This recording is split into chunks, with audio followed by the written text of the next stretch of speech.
Good day everyone. My name is Elinore Macagubang. I'm a WED student taking up Bachelor of Elementary Education. This activity is for my subject Contemporary Concern and Social Studies Education. Government in Politics and Social Studies. The topic on citizenship education can be one of the important topics in social studies. Citizenship education can be defined as educating children from early childhood to become clear-thinking, enlightened citizens who participate in decisions concerning society. Citizenship education trains good citizens that are aware of the human and political issues at stake in their society or nation. Democratic culture and citizenship education. Democracy in education engages students in living democratically by promoting values such as participation, express their own opinion, being responsible on their own learning, and respect for others' individual differences, physical, intellectual, and cultural features. However, one of the flaws in civics instruction has been that it fails to bring democracy to life in schools and remains at the stage of just enunciating principles and describing institution.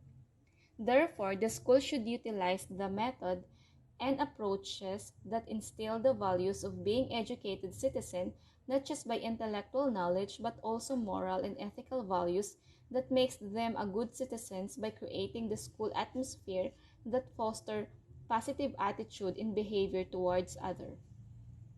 A new way of teaching citizenship education. There are various methods and approaches that can utilize to make children and young people to speak and express themselves, such as oral exchange, drawings, poems, songs, and different kinds of written materials. Global dimension in citizenship education. In a modern world with rapidly growing population, citizenship education is very crucial since schools cater children from different cultural backgrounds.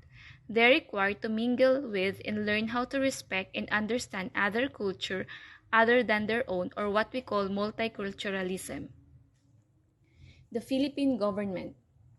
The Philippine government is a republic with a presidential form of government. It is composed of President, Vice President, and Congress with a Senate and House of Representatives. The President is the head of the state, Chief Executive, and Commander-in-Chief of the Armed Forces. The Vice President may be appointed to the Cabinet without legislative confirmation. The Vice President is mandated to assume the presidency in case of death, disability, or resignation of the incumbent president. The Senate, the upper chamber, composed of 24 senators who shall be elected at large by the qualified voters of the Philippines. The leader of the Senate is the Senate President. It stands next in the line of the succession for the presidency after the country's Vice President. The Senate had a reputation as a prestigious body with truly national outlook. The House of Representatives, the lower chamber, composed of 287 members. Congress is the responsible for making enabling laws to make sure that the spirit of the Constitution is upheld in the country and at the times to amend or change the Constitution itself. The government is divided into three branches: the executive, legislative, and judicial. The executive branch is composed of the President and the Vice President, who are elected by direct popular vote and serve a term of 6 years. The legislative branch. This institution is divided into the Senate and the House of Representatives. The judicial branch, it is made up of Supreme Court and lower court. The separation of power of the three branches is based on the theory of check and balance. The Philippines Constitution.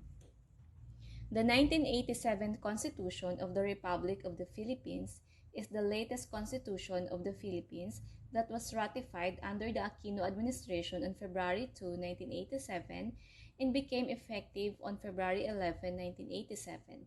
This is similar to 1935 Constitution. Importance of social science to government. Social science is a branch of study which deals with human beings, their behavior, growth and development, relationship, resources they use, and the various institutions they require to function and carry on their life smoothly. For example, family, school, workplace, government, judiciary, club, and etc. All these aspects of life are interrelated and interdependent to one another. The inclusion of social studies in the curriculum right from primary to secondary classes signifies the importance of the subject and the role it plays in student life. This subject helps children to develop awareness of the world and environment. It teaches students about various civilization movements and renaissance that occurred over the years, help to develop critical thinking abilities. Social studies inculcate higher order thinking abilities in skills like comprehension, application, analysis, evaluation, and synthesis creativity in students. Help to enhance the social understanding of the students. Help students to observe, learn, and understand human behavior, values, and attitude in the interrelationship which exists among different people.